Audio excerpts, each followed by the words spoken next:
Playing video games used to be something to look forward to, but because of some of the games I discovered and got hooked onto, gaming was starting to feel like a chore.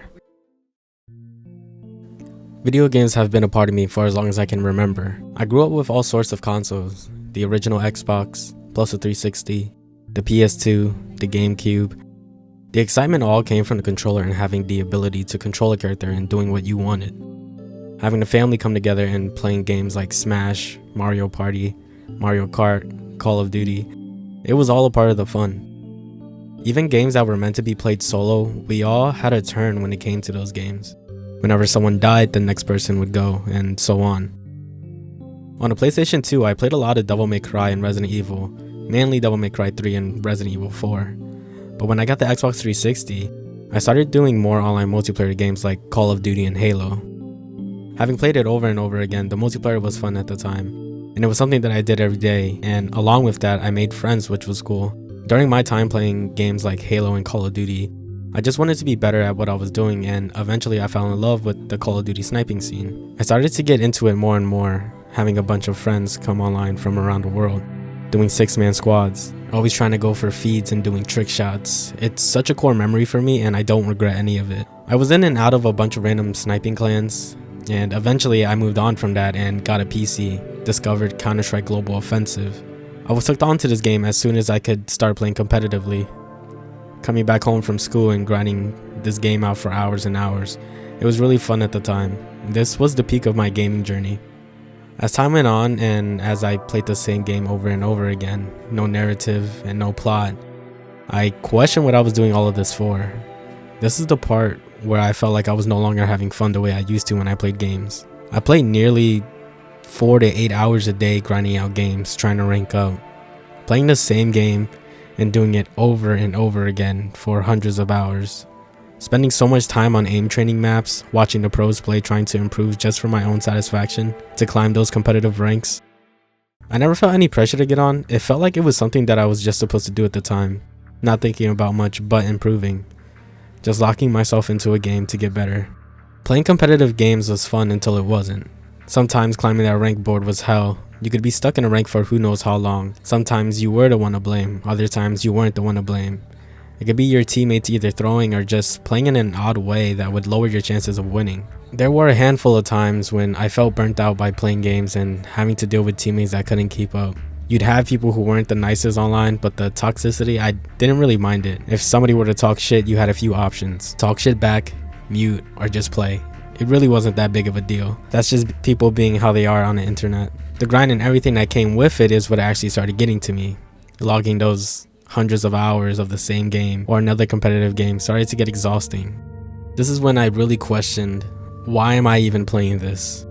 Am I playing for the bragging rights when I achieve a certain rank or placement? Do I actually enjoy this game? That was the breaking point.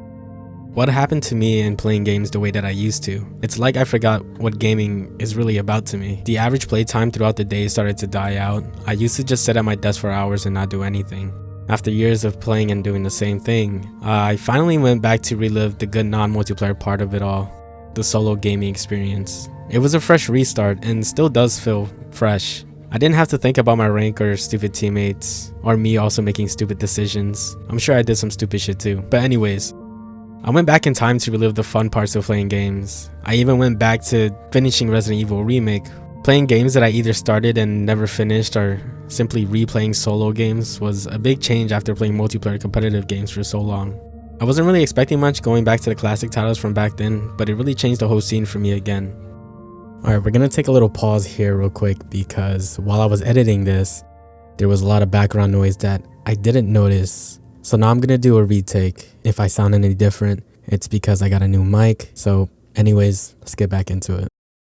The spark for video games is finally coming back to me, and I've only been diving deeper since. Story-driven games reconnected me with what I loved about gaming in the first place. The immersion, the atmosphere, the characters. Games where you play to feel something, to experience a journey. I slowed down and took in what gaming really meant to me. Playing a solo game is more than just a solo. It's deep narrative to capture the player's attention. And not only does it capture the player's attention, story games can make you feel for the characters and what's happening in the story. The main point here is the character development and plot in video games. With that happening, you'll often be led to some type of connection to what you're seeing on screen. You'll start to notice how some characters can change and learn what their motive is. As for the plot, you'll discover the beginning, middle, and end, even if it's very confusing. The graphics in a lot of the solo games compared to the multiplayer competitive games that I've played was a huge difference. This was a big thing I missed out on. The environment that these story games have are so different to what I was used to, I couldn't believe it. Where was I all of this time to enjoy the titles that were released with such beautiful graphics?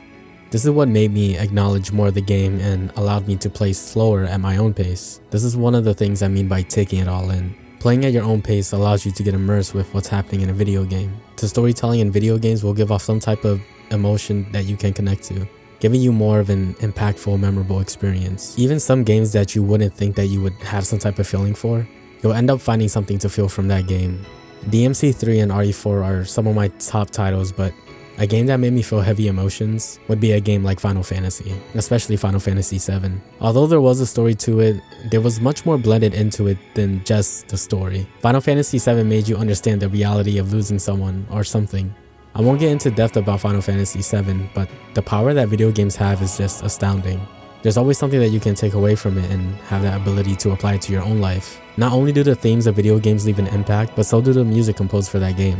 The music in video games are made to fit the scenario happening on screen. When you're fighting, you'll hear a fighting vibe to the track, whether it be fast-paced or more of a slow orchestral track. It subconsciously helps you concentrate on the battle.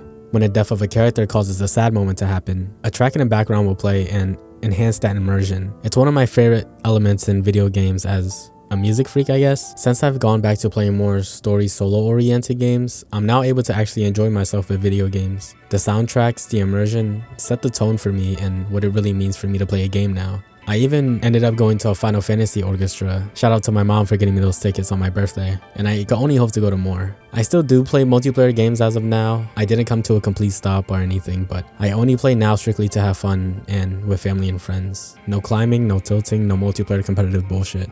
Most likely you felt the same as I do and came across this video. If you do, take a step back and allow yourself to enjoy your video game. Start a solo game, play it at your own pace. Take in what it actually has to offer. There's 100% a solo story game out there for you. It might just take some time to find that right one for you. If you're thinking about picking up a game and not sure if this is the one, you can always search up on YouTube whatever game it is and then find a non-spoiler review.